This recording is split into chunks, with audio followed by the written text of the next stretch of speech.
Isang literal at sikat na food tripan nga ng Pansit Kabagan ng ating dinayo sa 8th Street, Katuparan, Taguig City.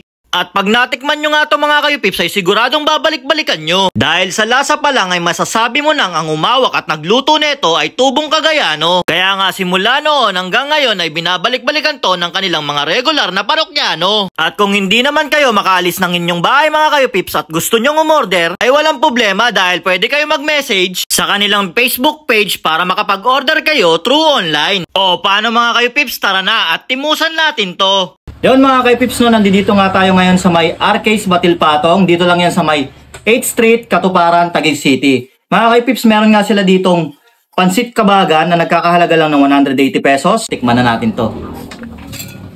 Yan o. Kuha tayo.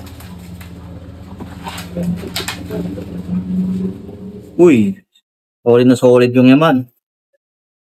Bali mga kaypips, dito nga naubusan sila dito ng quail egg kaya nilagay muna nila yung egg. Pang alternate. Pwede tayo ng Shanghai. Tapos mga kaypips, gumawa na din pala tayo ng sausawan. Yan, dami sibuyas. Mga kaypips, so first bite. Ang sarap mga kaypips. Tamang-tama yung timpla niya.